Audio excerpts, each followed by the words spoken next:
আমার বাহিরের লোক আমারে দুশ্মন, আমার দুশ্মন আমারে আমার সাথে দুশ্মনী করবে, আমারে মুজাহিদ বলবে, জঙ্গি বলবে, সন্ত্রাসী বলবে, উগ্রবাদী বলবে, মানাজি বলবে, হ্যাঁ অতি জজবাদী বলবে, আমার দুশ্মনেরা বলবে। কিন্তু যখন আমার ওস্তাদ বলে, আমার মুরব্বী বলে, আমার ভাই বলে, আমার স্বজাতি বলে, তখন আর কষ্ট রাখার জায়গা থাকে না।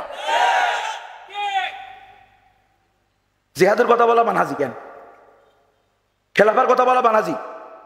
তো তাহলে এই দেশের সকল মুসলমান মানাজি হবে, কিন্তু গণতন্ত্রের কথা যারা বলে তারা হলো মুনাফেকের জামাত। আমরা মুনাফেক হবেন না ইমানদার হবেন? কথা ক্লিয়ার? ভালো লাগলে শোনো, না ভালো লাগলে আর দাওয়াত দিও না, সমস্যা নেই।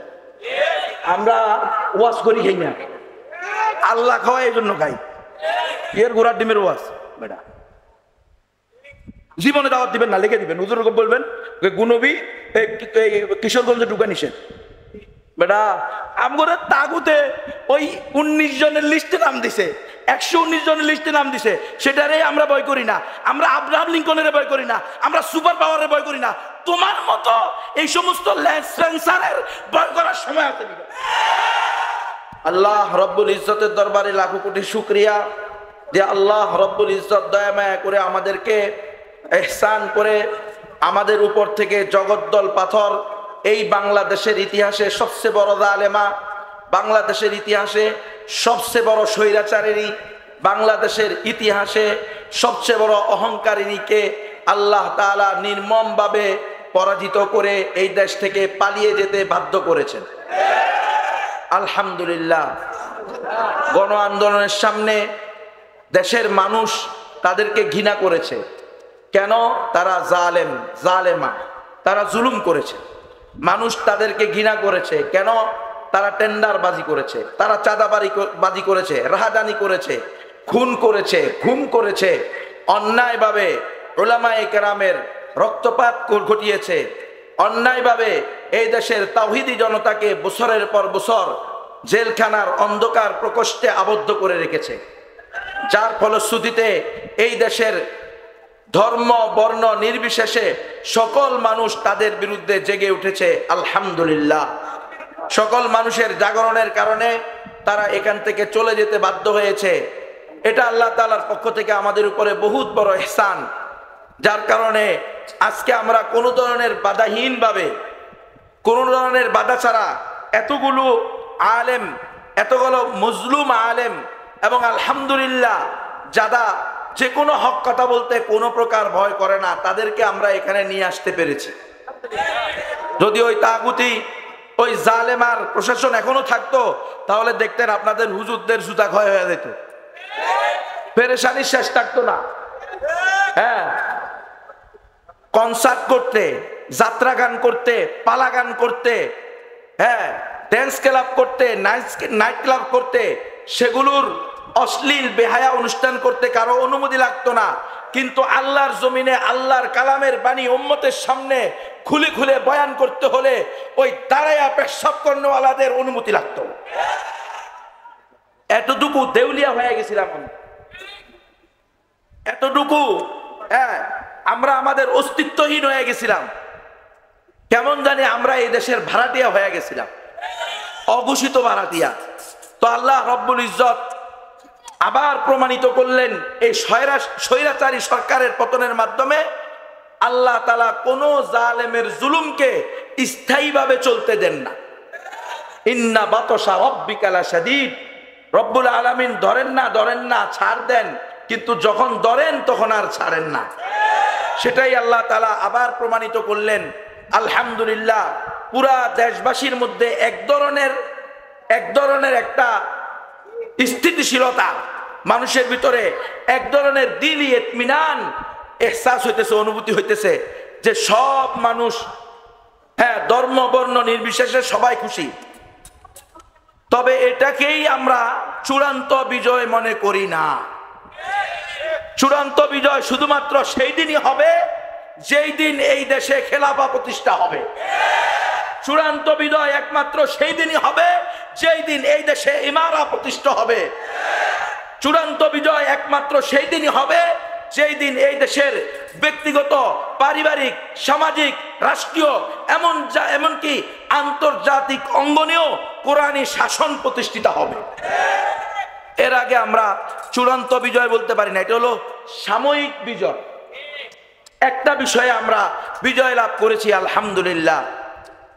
মানুষের মুখে, মানুষের কাছে আমরা সবচেয়ে বড় যে উপকারটা হয়েছে এইবারের আন্দোলনে আলহামদুলিল্লাহ, এই আন্দোলন তো এইবার শুরু হয় না, এই আন্দোলন শুরু হয়েছে সে 13 সালে, এই আন্দোলন শুরু হয়েছে সে 21 সালে, সে আন্দোলন শুরু হয়েছে সে 16 সালে, এই আন্দোলন শেষ হয়েছে 24 সাল দিয়ে আলহামদুলিল্লাহ। তবে আন্দোলনের পরে ফসল যেন দুশ্মনেরা নিতে না পারে, এই জন্য সজাগ থাকতে হবে। আমরা তো বারবার আন্দোলন করেছি, রক্ত দিয়েছি, ঘাম দিয়েছি, শ্রম দিয়েছি। আমাদের আকাবির আসলাফরা সেই ইংরেজ খেদাও আন্দোলন বলেন আর পাকিস্তানের জুলুম খেদাও আন্দোলন বলেন, সব আন্দোলনে রক্ত দিয়েছি, জান দিয়েছি, কিন্তু ফসল উঠিয়ে নিয়েছে, ঘরে আম কুড়িয়ে নিয়েছে কিন্তু আমাদের দুশ্মনেরা। যার কারণে দেশ স্বাধীন হওয়ার পরে দেশের সংবিধান হয়ে যায় অজানা কারণে, সংবিধানের মূলনীতি হয়ে যায় গণতন্ত্র, সমাজতন্ত্র, জাতীয়তাবাদ, ধর্মনিরপেক্ষতাবাদ। প্রত্যেকটা কুফরি এবং শিরিকি মতবাদ, এগুলো প্রত্যেকটা কি কুফরি এবং শিরিকি মতবাদ, একটাও ইসলামের সাথে কোনো সম্পর্ক নাই। মুসলমান কোনোদিন এগুলাকে সাপোর্ট করতে পারে না। মুসলমান কোনোদিন গণতন্ত্র রক্ষা করার জন্য, গণতন্ত্র প্রতিষ্ঠা করার জন্য আন্দোলন করতে পারে না। মুসলমানের আন্দোলন হবে খেলাফত প্রতিষ্ঠার জন্য। মুসলমানের আন্দোলন হলো আমাদের হারিয়ে যাওয়া খেলাফতকে ছিনিয়ে আনার জন্য। আমাদের থেকে যে খেলাফত তারা ছিনিয়ে নিয়েছে সেটাকে পুনঃপ্রতিষ্ঠা করা, এটা আমাদের ইমানি দায়িত্ব, ফরজ বিধান। নসবুল ইমামি ফরজুল, আকীদার কিতাবে পড়ে আসে, ঠিক আছে কি না কে জানে উস্তাদ? ঠিক আছে বলতেছে হুজুর। খলিফা প্রতিষ্ঠা করা ফরজ। কত বড় দুঃখের বিষয় যে আজকে গণতন্ত্রের গোলক দাদায় 100 বছর আমরা ঘুরতে ঘুরতে ঘুরতে ঘুরতে এখন আমাদের মতো লেবাসদারি, নামি দামি, কোন ক্ষেত্রে সেলিব্রিটি ব্যক্তিরাও বলে ফেলতেছে ওয়ালিয়াযু বিল্লাহি মিন যালিক, যে খেলাফত প্রতিষ্ঠা করা নাকি ওয়াজিব বা ফরজ কোনো বিধান না। হায় হায় হায় হায় হায় হায় হায়, এটা হলো গণতন্ত্রের বিস্ফল। গণতন্ত্র মানতে মানতে, গণতন্ত্রের অধীনে গোলামি করতে করতে নিজের অস্তিত্ব বলছে, নিজের দায়িত্ব বলছে। একজন আলেম কিভাবে বলতে পারে, কিভাবে বলতে পারে খেলাফত আমাদের ফরজ দায়িত্ব না? খলিফা প্রতিষ্ঠা করা বলে আমাদের ফরজ দায়িত্ব না। ওয়াজিব মানে কি? হ্যাঁ, হায় হায় রে, কি রে? হ্যাঁ, এ মুসলমান সাবধান হন। এখনো আবার আমাদেরকে ছলে বলে কলে কৌশলে বিভিন্ন ধরনের কলা ঝুলাইয়া, কলা ঝুলাইছে না মূলে ঝুলাইছে আল্লাহ জানে। আমার এমপি বানানো হবে, আমার মন্ত্রী বানানো হবে, আমি প্রাইম মিনিস্টার হব। প্রাইম মিনিস্টার হইবেন না গোলাম হইবেন বুঝবেন ভরে না। এমপি মন্ত্রী খাওয়াইব। ইতিহাস থেকে শিক্ষা নেন। মুসলমান বিশেষ করে ওলামায়ে কেরাম পশ্চিম কালেও গণতন্ত্রকে সাপোর্ট করতে পারে না, গণতন্ত্রের পক্ষে থাকতে পারে না। আমরা গণতন্ত্র বিরোধী। গণতন্ত্রের বিরোধিতার কারণেই আমাদেরকে গুম করা হয়েছে, 10 দিন রিমান্ডে দেওয়া হয়েছে, 3 বছরের মতো 32 মাস আমাদেরকে জেলখানায় আটকিয়ে রাখা হয়েছে। আমি, আপনারাও চেনেন, এই অঞ্চলেও আমি আলোচনা করেছি কম বেশি। আমি ওপেন একজন বক্তা, হেফাজত ইসলামের সাধারণ একজন কর্মী, কোনো দায়িত্বশীল না।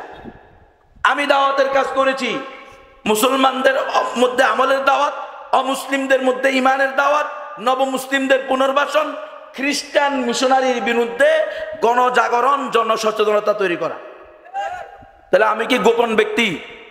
কোন গোপন দলের সাথে সম্পৃক্ত? কিচ্ছু না।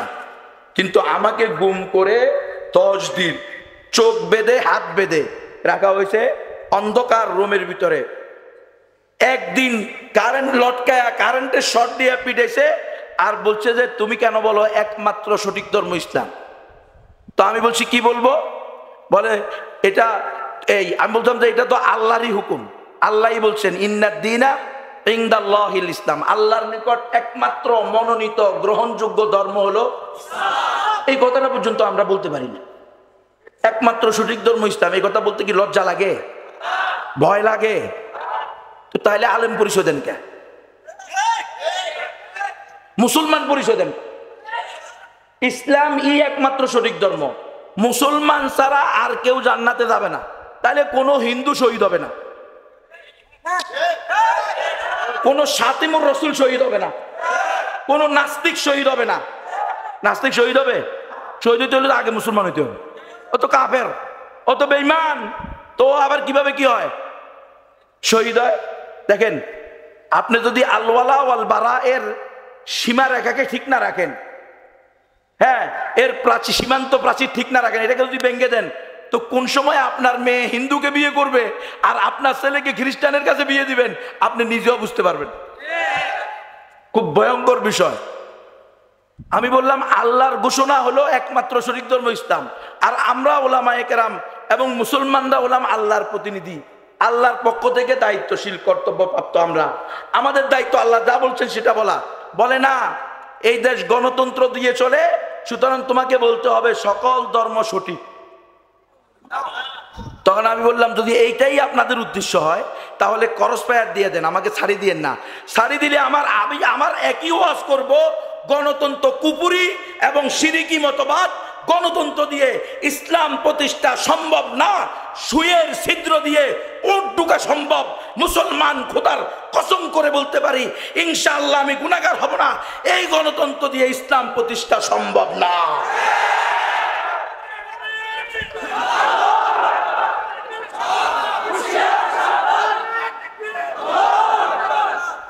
আমাদেরকে বলা হয় কেন আমাদের আকাবিররা গণতন্ত্র করছে না, অনেকে বলে। আলহামদুলিল্লাহ, আকাবিররা গণতন্ত্র করছে দেখেই তো এটা আমাদের কাছে স্পষ্ট হয়ে গেছে। আকাবিরদের সময়ে গণতন্ত্র দিয়ে ইসলাম প্রতিষ্ঠা হয় নাই, তাহলে তুমি আর আমি কোন লেসপেন্সার যে আমাদের সময় হবে? আমরা কি মানুষের কাছে হাফিজ হুজুরের চেয়ে বেশি সমাদৃত? এই হুজুররা কি মানুষ হাফিজ হুজুরের চেয়ে বেশি ভালোবাসে? আমার কি মানুষ শামসুল হক ফরিদপুরের চেয়ে বেশি ভালো লাগে বাসে?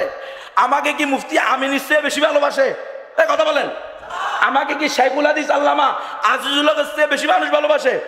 আজকে এখানে যারা আসতেছে এরা কেউ, অথবা আমাদের দেশে আরো যারা সেলিব্রিটি আছে, কেউ কি শাইখুল হাদিস আল্লামা আজিজুল হকের চেয়ে বেশি গ্রহণযোগ্য? তারপরে মুফতি আমিনের চেয়ে বেশি গ্রহণযোগ্য? আমাদের হাফিজ হুজুরের চেয়ে বেশি গ্রহণযোগ্য? তো উনাদের সময় যদি গণতন্ত্র দিয়ে ইসলাম প্রতিষ্ঠা সম্ভব না হয়, ইসলামপন্থীদের ক্ষমতা যাওয়া সম্ভব না হয়, তো আমি বলে দিচ্ছি ছোট মুখে বড় কথা, তোমরা না, তোমাদের মতো আরো 100 পুরুষ আসলেও গণতন্ত্র দিয়ে ইসলাম প্রতিষ্ঠা করা সম্ভব না, ইসলামী কোন দল ক্ষমতায় যাওয়া সম্ভব না। মানলে মানেন, না মানলে আরো গোলামি করা। গোলামি তো 100 বছর ধরে করতেছে। কি আশ্চর্য, 1200 বছরের আকাবির আসলাফদেরকে ভুলে গিয়ে শুধু 100 বছরের আকাবিরের কথা আমাদেরকে বলা হয়। কে আমাদের যে খেলাফতের 1200 বছর ছিল না, খেলাফা আলা মিনহাদিন নবুয়া, সর্বশেষ খেলাফতে উসমানী, হ্যাঁ, তুরস্কের যে খেলাফতে উসমানী এই পর্যন্ত, সর্বশেষ খলিফা পর্যন্ত 1200 বছর পর্যন্ত মুসলমানদের খেলাফা প্রতিষ্ঠা ছিল কি ছিল না? হ্যাঁ, কখনো জুলুম বেশি হয়েছে, স্বজনপ্রীতি হয়েছে, অনেক ধরনের তাদের মধ্যে কমতি ছিল, কিন্তু তারা কোরআনকেই একমাত্র সংবিধান মানছে, ঠিক কিনা? তো তাহলে 1200 বছরের আকাবিরদেরকে আকাবির মনে হয় না? এদেরকে আসলাফ মনে হয় না? সাহাবায়ে কেরাম, তাবেঈন, তবে তাবেঈন, আইম্মে মুজতাহিদিন, হ্যাঁ, একের পর আমাদের একের পর এক এই গণতন্ত্রের ভূমিষ্ঠ হওয়ার পূর্ব পর্যন্ত, এই গণতন্ত্র নামক শিরকি মন্ত্র এটা ভূমিষ্ঠ হওয়ার আগ পর্যন্ত আমাদের আকাবির আসলাফরা কি রাজনীতি করে নাই? তো তাইলে ওই রাজনীতি ভুলে গিয়ে গণতন্ত্রের লেসপেন্সারি শুরু করছেন কিনা? আমরা আগেও গণতন্ত্র বিরোধী ছিলাম, এখনো গণতন্ত্র বিরোধী থাকবো, ফাঁসিতে ঝুললেও গণতন্ত্র বিরোধী ইনশাআল্লাহ। গণতন্ত্রের দিন শেষ, খেলাফতের বাংলাদেশ। গণতন্ত্রের দিন শেষ, ইসলামী এমআরআর বাংলাদেশ। দিতে পারবেন তো মিছিল? নাইলে কিন্তু আবার বাতিল গ্রুপের পকেটের কি হয়ে যাবেন? খোরাক হয়ে যাবেন। কষ্ট হয়েছে অনেক, অনেক উলামা, অনেক তোলাবা, অনেক হাফেজ, অনেক আলেম, অনেক তাওহীদবাদী, অনেক সাধারণ মুসলমানের রক্তের বিনিময়ে আল্লাহ তাআলা আবার সুযোগ করে দিয়েছে আপনি আপনার মসজিদে, আপনার মাদ্রাসায়, আপনার খানকায়, ওয়াজ মাহফিলে, শানের সালাত সম্মেলনে, সিরাতুন নবী সম্মেলনে, এরপরে গণসমাবেশে, সর্বপ্রকার মজলিসে, সর্বস্থানে, সব সময়ে আপনি তাওহীদের কথা উম্মতের সামনে খুলে বলার সুবর্ণ সুযোগ এটা। আবার গণতন্ত্রের পিছনে দৌড়ায়েন। গণতন্ত্র দিয়ে ইসলাম প্রতিষ্ঠা হবে না, গণতন্ত্র দিয়ে কোনো অধিকার আদায় করাও সম্ভব না। আজ পর্যন্ত হয় নাই। দুই একটা হওয়া এটা কোনো সফলতা না। কিছু ভালো দুনিয়াতে বহুত কিছু আছে, কিছু ভালো জানা করলে যে মানুষ দর্শন করে, যে ওই পতিতালয়ে যে মনেও কিছু ভালো আছে, ওই মহিলা সাময়িক সে মজা পায়, আর ওই মহিলার রিজিকের ব্যবস্থা হয়, ওটাও কিছু ভালো আছে। চুরি করে যে ওইটার ভিতরেও কিছু ভালো আছে, ডাকাতি করে যে ওইটার ভিতরেও কিছু ভালো আছে। এর অর্থ এই না যে আপনি কিছু ভালো থাকলেই সেটা করবেন, তাহলে আপনি আলেম কি জন্য? ইন্নামা ইয়াখশাল্লাহা মিন ইবাদিহিল উলামা। উলামায়ে কেরাম সবচেয়ে বেশি আল্লাহকে ভয় করবে। আল্লাহ যেখানে বলছেন, হ্যাঁ, যে আপনি অধিকাংশ লোকদের ওয়া ইন তুতি আকসারা মান ফিল আরদি ইউদিল্লুকা আন সাবিলিল্লাহ, আপনি যদি অধিকাংশ মানুষের কথা মানতেন এই জমিনে, তো তারা আপনাকে বিভ্রান্ত বানাইত। গণতন্ত্র মানে কি? সকল ক্ষমতার মালিক জনগণ। বিশ্বাস করেন আপনারা? যে যে বিশ্বাস করেন সকল ক্ষমতার মালিক জনগণ, আল্লাহর এখানে কোনো কাজ নাই, তারা প্রত্যেকে মুরতাদ, প্রত্যেকে বেঈমান। সকল ক্ষমতার মালিক কে?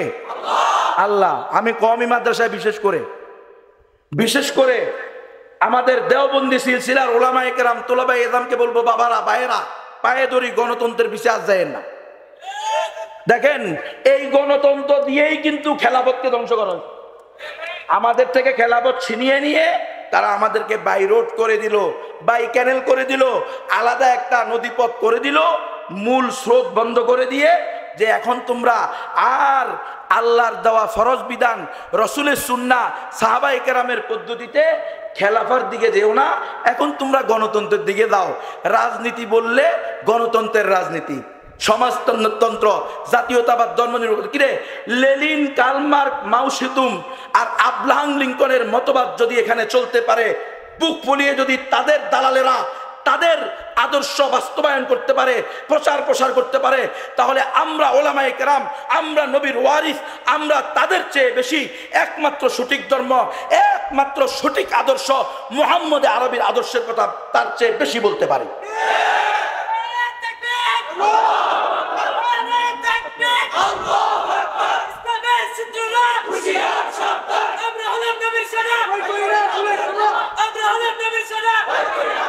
তাহলে যদি তোমরা কুফুরি মন্ত্র প্রচার করতে পারো, আমরা তাওহীদের মন্ত্র প্রচার করতে পারি ইনশাআল্লাহ। এই জন্য আপনারা গণতন্ত্রের দিকে যাবেন না। আমি বারবার বলতেছি, আপনি একটা নদীর মাঝখানে বাঁধ দিয়ে দিলে, এটা আজকে হোক কালকে হোক এই বাঁধ থাকবে না, 100 বছর পরে হলো এটা ভেঙে যাবে, আবার তার রাস্তা সে ক্লিয়ার করে নেবে। কিন্তু যদি আপনি নদীর পাশ দিয়ে আরেকটা খাল করে দেন, আরেকটা রাস্তা করে দেন, এই নদী কোনোদিন কি হবে না, কথা বলেন, ভাঙবে? এটা ভাঙ্গার কোনো কিনা সুযোগ নাই। ঠিক আমরা গণতন্ত্রকে যদি মেনে নিই, হয়তো আমরা বলবো যে আমরা সাময়িকের জন্য মেনে নিছি। সাময়িকের জন্য মেনে নিলেই তো, আগে তো সাময়িকভাবেই না হয়েছে। প্রথম তো সবাইকে বোঝানো হয়েছে এটাই, যে আপনার লোক যদি আপনাকে বেশি ভোট দেয় তো আপনি ক্ষমতায় চলে যাবেন। আর এখন যারা আমরা করতেছি তাদের মধ্যে কেউ কেউ বলতেছে এই গণতন্ত্র করা, এই নির্বাচন দেওয়া, এটাই নাকি উত্তম জিহাদ। দেখছেন, এটাই স্বাভাবিককরণ হয়েছে। গণতন্ত্রকে প্রথমে কি করা হয়েছে? স্বাভাবিককরণ হয়েছে, স্বাভাবিককরণ। এই স্বাভাবিক করতে করতে করতে করতে করতে আমাদের আকাবির আসলাফরা যখন চলে গেছে, তখন আমাদেরকে বুঝাইছে তোমাদের মুক্তির একমাত্র রাস্তা এটাই। কেমনে? ওই যে মূর্তি পূজার গোড়ার কথা, মূর্তি পূজা আসলো কোত্থেকে? ইব্রাহিম আলাইহিস সালাম ইন্তেকাল করছেন, উনার ইন্তেকালের পরে উনার অনুসারীদেরকে, উনার সাহাবীদেরকে শয়তান আইসা মানুষের বেশে বুঝাইলো যে দেখো উনি তো চলে গেছে, তা এখন যে তোমরা ইবাদত করবা তো পুরাপুরি মন বসতে হবে না। এখন তিনি তো নাই, তোমাদের মন বসবে কিভাবে? তাহলে এক কাজ করো, তার একটা কি করো, পাথরে খোদাই করা একটা ভাস্কর্য তৈরি করো। মূর্তি না, এটার নাম হলো ভাস্কর্য। বোঝেন না আপনারা? এই ভাস্কর্য তৈরি করার জন্য সে কি দিল? মশওয়ারা দিল যে তোমরা তো এটা পূজা করবে না, এটা শুধু তোমাদের ইবাদতখানার সামনে রাখবা। পূজা করবা কার? আল্লাহ। ওটাকে দেখে যাইবা, তাহলে তোমাদের মন বসবে। আচ্ছা ঠিক আছে, এই প্রজন্ম যখন চলে গেল, দ্বিতীয় প্রজন্ম আসলো, তখন বললো আরে তোমাদের বাপ দাদারা যাতে এত কষ্ট টাকা দিয়ে খরচ করে এটা বানাইছে, তোমরা এটাকে বাইরে রাখলা, রোদ্রে ভিজতে শুকাইতেছে, বৃষ্টিতে ভিজতেছে, তো কি করতে হবে? এটাকে একটু ঘরের ভিতরে ঢুকাও, ওই এক কোনায় রেখে দাও পিছনে, ঠিক আছে, পিছনের এক কোণে রাখো। এরাও পিছনে রাখছে, শুধু দেখছে, পূজা করে নাই। তৃতীয় গ্রুপ যখন আসছে, তৃতীয় প্রজন্ম, তাদেরকে বলতেছে হা তোমরা তোমাদের বাপদাদার বানানো এই জিনিসটা, হ্যাঁ, তোমাদের আকাবের আসলাফরা যারা অনুসরণ করছে, যাদের মাধ্যমে তোমাদের বাপদাদারা হেদায়েত পাইছে, সেটাই হলো একমাত্র কে? এই ছবিটা, এই মূর্তিটা, এই ভাস্কর্যটা, এটারও অন্তত সামনে রাখো, পূজা করো আল্লাহরই, এটা কি থাক, সামনে থাক। চতুর্থ প্রজন্ম আসার পরে বলছে তোমাদের বাপদারা এটারই পূজা করছে। বুঝেননি কিছু? এখন গণতন্ত্রই জিহাদ হয়ে গেছে। নাউজুবিল্লাহ মিন যালিক। আমি খোদার কসম করে বলতে পারবো, আমাদের আকাবের আসলাফরা, বলেন আপনি হাবিবজি হুজুর, বলেন আপনি শেখুল হাদিস সাহেব হুজুর, বলেন আপনি মুফতি আমিনী রাহিমাহুমুল্লাহ রাহমাতান ওয়াসিয়া, উনারা কেউ এই গণতন্ত্রকে কোশ্চিন কালেও জিহাদ বলেন নাই, এই ভোট দেওয়াকে কোনোদিন জিহাদ বলেন নাই। কিন্তু আজকে এটাকে জিহাদ বলা হচ্ছে। এটাই হলো ধারাবাহিকভাবে প্রথমে সহজকরণ, কথা বলেন নাই, এটাকে সহজ করা হইতেছে, সহজ। এরপরে এটাকে আইন করা হবে। আপনারা বুঝেন না সহজ করা কেমনে হয়? আরে এই যে আমাদের মা চাচিরা, দাদিরা, নানিরা, হুজুরের মার বিয়া, হুজুরের নিজের বিয়া, অথবা হুজুরের দাদির বিয়া, কত বছর বয়স হয়েছে হুজুরে জিজ্ঞেস করেন, তো হুজুর বলবে হয়তো 8 বছর, 9 বছর, 10 বছর, 11 বছর, 12 বছর, 13 বছর, 14 বছর, 15 বছর সর্বোচ্চ। হুজুরের দাদির বিয়া, মার বিয়া কবে হয়েছে জিজ্ঞেস করতে পারবে। আমার মার বিয়েটা আমি বলি, আমার মা আমারে বলছে বাবা আমার বিয়ে হয়েছে যখন আমি গোবর টোকাইতে গেছি, গোবর কুড়াইতে গেছি। গোবর বুঝেন আপনারা? গরুর গোবর, আগের দিনে মানুষে গরুর গোবর দিয়া কি বানায় না, মুট্টা। আচ্ছা ঠিক আছে, মুট্টাই কই, যেটা আপনারা বুঝেন ওটা আমিও বুঝি। মুট্টা বানাইতো, জ্বালানি বানাইতো আর কি, হ্যাঁ। তারপরে খেতে দিত, ফসলের উর্বর ক্ষেতের ফসল উর্বর হইতো, জমিন উর্বর করার জন্য। এটা বলে গোবর টোকাইতে গেছি। একটা মেয়ে গোবর টোকাইতে গেলে তার বয়স কত হয় ওই সময়? 20 বছর। গোবর টোকায় কয় বছরের মেয়ে? 8, 9, 10, 11, 12 সর্বোচ্চ। 12 বছরের পরে সাধারণত কোনো মেয়ে যায় না। বলে গোবর টোকাইতে গেছি, গোবর কুড়াইতে গেছি, সেখান থেকে ডেকে এনে তোমার বাপের হাতে তুলে দিছে। 3 মাস পরে বুঝছি যে আমার বিয়ে হয়েছে মামাতো ভাইয়ের সাথে। তোমার বাপ হইলো আমার মামাতো ভাই, আমাদের বাড়িতে গেছে, তো আমার আব্বা আমার মামারা গেছে আগেই, খালতো বোনে পালতো, খালাতো বোনে লালন পালন করতো। গোবর টোকাইতে গেছে, ওখান থেকে ডেকে এনে বলছে পুকুর থেকে গোসল করে আনো। নিজে গোসল করে আসি। দুলাবাইয়ে গোসল করায় নাই, নাউজুবিল্লাহ মিন যালিক। আর এখন তো দুলাবাইয়ে গোসল করায় না রে, গজব রে। এটার নাম হইলো ডিজিটাল। আর এখন তো স্মার্ট। এখন কি রে, এই স্মার্ট যুগে এসে রফিক মাদানিরে ল্যাংটা করে মাইয়া লাগাই দিছে। এই স্মার্টের মাথা বড়ি ফেসাব করিবে না, এই ডিজিটালের মাথা বড়ি ফেসাব করি, এই গণতন্ত্রকে পা দিয়ে লাগতে পারি, বুঝো না? ইমানের অংশ, ইজ্জতের অংশ। এরপরেও ওই ইহুদি খ্রিস্টানদের দালালি ছাড়া নাই, তো তোমাদের কপালে দুর্গতির শেষ নাই। একজন আলেমের জন্য একটা বেশ্যা মাইয়া লাগাই দিত। আপনি কি মনে করেন আপনি এটা? হ্যাঁ, কলিজা রক্তকরণ হয় না? এরপরও এই হুজুরে মানহাজি কই অ্যাটাক দেয়। মানহাজি রে, দুঃখ রে, আমার বাহিরের লোক আমারে দুশ্মন, আমার সাথে দুশ্মনী করবে, আমারে মুজাহিদ বলবে, জঙ্গি বলবে, সন্ত্রাসী বলবে, উগ্রবাদী বলবে, মানহাজি বলবে, হ্যাঁ, অতি জজবাদী বলবে, আমার দুশ্মনেরা বলবে। কিন্তু যখন আমার ওস্তাদ বলে, আমার মুরব্বী বলে, আমার ভাই বলে, আমার স্বজাতি বলে, তখন আর কষ্ট রাখার জায়গা থাকে না। জিহাদের কথা বলা মানহাজি কেন? খেলাফার কথা বলা মানহাজি?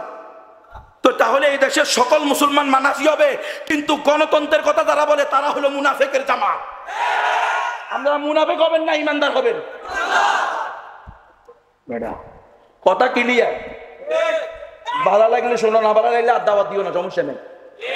আমরা ওয়াজ করি খাই না, আল্লাহ খাওয়া এই জন্য খাই। এর গোড়ার ডিমের ওয়াজ বেটা, জীবনে দাওয়াত দিবেন না, লিখে দিবেন, হুজুর বলবেন গুনবী কিশোরগঞ্জে ঢুকা নিষেধ। বেটা আমগরে তাগুতে ওই 19 জনের লিস্টে নাম দিছে, 119 জনের লিস্টে নাম দিছে, সেটারে আমরা ভয় করি না। আমরা আব্রাহাম লিঙ্কনের ভয় করি না, আমরা সুপার পাওয়ারের ভয় করি না। তোমার মতো এই সমস্ত ল্যান্সারের ভয় করার সময় আছে নাকি?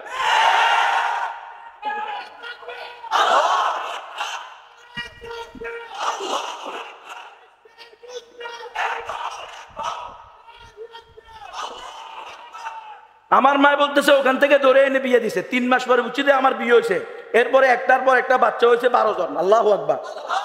আমরা 6 ভাই 6 বোন টিকে আছি, 2 জন দুনিয়া থেকে আগে গেছে। কজন হয়েছে এবার? 14 জন। নর্মালে সিজারে না, ডিজিটাল স্মার্ট তরিকায় কাটে আনি। বিয়ে হয়েছে কয় বছর বয়সে? 12, 14, সর্বোচ্চ 15। জিজ্ঞেস করেন হুজুরে দিয়েছেন, হুজুর মার বিয়ে কত বছর হয়েছে দিয়েছেন জানি না আমি। জিজ্ঞেস করলে ওরা মোনার বিয়ে করতে হুজুরের বয়স কত? এরকমই। হুজুর বলতেছে এরকমই, কারণ এরকমই তো আমার বাপ মাই তো আমার জন্মের বয়স করতে পারে না, জন্মের তারিখ করতে পারে না। মা জন্মের তারিখ কত? বেটা জন্মের তারিখ বছরের আল্লাহ রহমতে এই মাথায় একটা, আরে ওই মাথায় একটা, আবার জন্মের তারিখ কিসে? আছেন কা খারাপ লাগে? আমার মা বাপি রসুলের সুন্নতের উপরে, রসুলের হুকুমের উপরে আমল করছে। আমার রসুল বলছে তাজাওয়াজুল ওয়াদুদাল ওয়ালুদা ফাইন্নী মুকাসিরুম বিকুমুল উমাম। এ আমার উম্মতের যুবকেরা, এমন বংশের মেয়েদেরকে খুঁজে খুঁজে বিয়ে করো যাদের সন্তান বেশি হয়। তোমাদের সন্তান বেশি হলে আমি মুহাম্মদের উম্মত বেশি হবে। আমার উম্মত বেশি হলে কাল কিয়ামতের মাঠে সকল নবীদের সামনে আমি ফখর করব, সাইয়্যিদুল মুরসালিন খাতামুন নবিয়্যিন। আমি নামে না কাজেও, তোমরা 1,500 বছর দাওয়াত দিয়া 42 জন উম্মত পাইছো, আমি মাত্র 23 বছর দাওয়াত দিছি না, মাত্র 23 বছর দাওয়াত দিয়েছি, আমার উম্মত হলো অগণিত। আল্লাহু আকবার। তো এখন কি করতো? এই যে আমাদের দেশের সংস্কৃতি ছিল যে 12, 13, 14 বছরে কি হয়ে যেত? বিয়ে হয়ে যেত। আমাদের মায়েরা এমন পর্দাশীলা, এমন আল্লাহ আলী, এমন নামাজি, এমন জাকেরা, এমন সবেরা, এমন শাকেরা ছিল, এমন মুতিয়া, স্বামীর আনুগত্য ছিল। স্বামী যতক্ষণ পর্যন্ত বাড়িতে আসতো না ততক্ষণ পর্যন্ত খানা খাইতো না। কি মিশা কথা কইছি হুজুর? মিশা কথা কইছি না সত্য কথা? জিজ্ঞেস করেন, হুজুররা থাকলে পাশে বালা। স্বামী কোনোদিন স্বামীরে কইতো না আমার কাপড় ছিঁড়ে গেছে, কইতো না। স্বামী নিজে যখন যেই কাপড় আনতো আলহামদুলিল্লাহ, যখন যেই খাবার দিত আলহামদুলিল্লাহ। আর এখন কি কয় ডিজিটাল নারীরা, স্মার্ট নারীরা বলে পাখি জামা না দিলে তোমার ভাত খাবো না। আরে খা তো ডিজিটাল। প্রতি 33 সেকেন্ডে না 33 মিনিটে ঢাকা শহরে একটা করে ডিভোর্স হয়, মানে বোরা ডিভোর্স দেয়। আয় হায় হায়, এলো ডিজিটাল। আচ্ছা, এখন আমাদের সোনালী যুগ কি ওইটা ছিল না বর্তমানেরটা? ওইটা সোনালী যুগ ছিল, যখন আমার মায়েরা আলা বলা ছিল ওয়াল গাফিলাতুল মুমিনাত। মুমিনারা কেমন হইব রে? দুনিয়া সম্পর্কে খুব জান্নাওয়ালি হইব। ইউটিউব, ফেসবুক, ইন্টারনেট, চ্যাটিং, সারা রাত বয়ফ্রেন্ড, গার্লফ্রেন্ড, হ্যাঁ, স্বামীর বন্ধু, হ্যাঁ, খালাতো বোনের জামাই, এদের সাথে চ্যাটিং করবো। আল্লাহ আল্লাহ আল্লাহ। আমার মা প্রেমের কইতো ট্যাম। এক লোক মারা গেছে আমার নানির দেশের, আমি গেছি ওই সময় নাহবিমের পরিমনে হয় জামিয়া রহমানিয়া, তো বাড়িতে গেছি, অমুক মারা গেছে। মা কেমনে মারা গেছে? ও আল্লাহ কইতে পারে, কি ট্যাম করছে বলে, এতের লগে বিয়ে দেন একতাল্লাহ এতে সিনের উপর তুন হরি মরি গেছে। এটা আমাদের গ্রামের ভাষা, আমরা ওই নোয়াখালীর পাশে তো, মানে উনি প্রেম করছে যে মেয়ের সাথে, ওই মেয়ের সাথে তার কি হয় নাই, বিয়ে হয় নাই, যার কারণে সে হাত ফেল করে অন্য জায়গায় বিয়ে দিয়ে দিয়েছে। এখন কি করছে? স্টপ করে ওই সিনমানিক তো তোর লাল নীল তো চলে গেছে, একথা বলছে। আর ওখান থেকে চাপ খাইয়া পড়ি, প্রেশার সহ্য করতে পারে নাই, উপরের চাপে কি হয় নাই, প্রেশার সহ্য করতে পারে নাই, বাস পড়ে মারা গেছে। এই 500 টাকারে বলতো 10 টাকা। তো আমার মাকে যিনি পালছেন উনি হলো আমার মার খালাতো বোন আর কি সম্পর্কের। উনি বলতেছে একদিন আমার আব্বারে, এরিও কাদের মিয়া, আমার আব্বার নাম আব্দুল কাদের, মা বাপ দুজন দুনিয়া থেকে চলে গেছে, আল্লাহ ওনাদেরকে জান্নাতের আলা মাকাম দান করেন, দোয়া করবেন। বলতেছে এরিও কাদের মিয়া সহজেন এটা 50 টাকা নেই। তো আমরা সবাই হাসতেছি, দেখছো নি 500 টাকা রেখো 50 টাকা। আমার আব্বা কয় আরে তুমি তো ভালোই বলছো 50 টাকা বলছো, তোমার মেয়ে তো কয় সুদা 10 টাকা। 50 টাকা কি বলে 10 টাকা। এত আলা বলা সাদা সিধা ছিল আমাদের মায়েরা। আলহামদুলিল্লাহ ওই মায়ের গর্বেই এরকম যোগশ্রেষ্ঠ ওলামায়ে কেরাম তৈরি হয়েছে, যারা এই জামানার এই সমস্ত অশ্লীলতা, বেহায়াপনা, কুরুচিপূর্ণ কাজ, এই ধরনের অবৈধ কাজের সাথে জড়িত হয় নাই। তাদের সন্তানই আল্লাহর ওলি হয়েছে, তাদের সন্তানই যুগের শ্রেষ্ঠ সন্তান হয়েছে। আপনি ইতিহাস পড়েন। যাই হোক, এই বাল্য বিবাহকে তারা এটাকে নাম দিল বাল্য বিবাহ। কি নাম দিল? ইসলামের বিধান শোনেন, সুন্দর করে ভালো করে শোনেন। ইসলামের সকল বিধানকে আপনি বিশ্বাস করতে হবে। কোনোটা আপনি পালন করতেও পারেন, কোনোটা আপনি পালন নাও করতে পারেন, কিন্তু অন্তর থেকে, অন্তরের অন্তঃস্থল থেকে একেবারে শ্রদ্ধার সাথে বিশ্বাস করতে হবে। ইসলামের বিধানে নাবালেগা বিয়ে দেওয়া, বাপ মা নাবালেগাকে বিয়ে দিতে পারবে কি পারবে না? হুজুর কি বলেন? আপনার মেয়ে মাত্র হয়েছে, আরেক হুজুরের ছেলে হয়েছে, আপনারা দুইজনে কি বিয়ে শাদী করাতে পারবেন কিনা? যে তোমার মেয়ে আর আমার ছেলে আমরা বিয়ে দিয়ে দিলাম, বড় হইলে তারা একসাথে থাকবে, বিয়ে হবে কি হবে না? কথা বলেন। অবশ্যই হবে। তাহলে বাল্য বিবাহ আইলো করতে 12 বছর 14 বছরে বিয়ে, বাল্য বিবাহ হয় কেমনে? 15 বছরে বাল্য বিবাহ হয় কেমনে? যাই হোক, তারা এই বিবাহকে ধ্বংস করে এই তরিকাটাকে নষ্ট করার জন্য কি করলো? তারা বিভিন্ন স্কুল মাঠে, বিভিন্ন চৌরাস্তায় তারা কি করলো? প্রজেক্টরের মাধ্যমে বুঝাইলো। একটা মেয়ের কোলে বাচ্চা দিছে, আরেকটা বাচ্চা তার আঁচল ধরে পিছন দিয়ে টেনে টেনে হাঁটতেছে, আবার তার পেটে আরেকটা বাচ্চা দেখাইতেছে। কথা বোঝেন নাই? এখন মুরব্বি থেকে বাবা দেখেন দেখেন দেখেন, এই যে মেয়েটা বয়স কত? 13 বছর, তার বাচ্চা কয়টা? 3টা। একটা পিছনে হাঁটতেছে, একটা কোলে উঠছে, একটা পেটে আছে। মেয়েটা দেখেন তার হাত পা শুকাইয়া গেছে। কেন হয়েছে? এটা কম বয়সে বিয়ে দেওয়ার কারণ হয়েছে। তাহলে আমরা আর আমাদের মেয়েদেরকে এভাবে কষ্ট দিব না। কি বলেন? চাচারা বলছে হ হ আর বিয়ে দেওয়া যাবে না। আমার মার যদিও 10 বছরে বিয়ে হয়েছে, আমার নানির যদিও 11 বছরে বিয়ে হয়েছে, আমার মেয়েকে কিন্তু আমি আর বিয়ে দিব না। কত বছরের পূর্বে? 18 বছরের পূর্বে। এটা চলছে এক যুগ, বুঝছেন কিনা? এনজিওর মাধ্যমে চালাইছে। এক যুগ পরে এসে আইন করছে বাল্য বিবাহ নিষিদ্ধ। বাল্য বিবাহ দিলে আপনি মুফতি সাহেব হলেও আপনার মেয়েকে 15 বছরে, 16 বছরে, 17 বছরে যদি বিয়ে দেন, আপনি মুফতি সাহেব হলেও আপনার বিরুদ্ধে রাষ্ট্রীয় আইন হবে। সেই আইনের মোকাবেলায় মামলা হবে। সেই মামলার পরিপ্রেক্ষিতে আপনি 3 মাস জেল কাটবেন অথবা 50,000 টাকা জরিমানা দিবেন।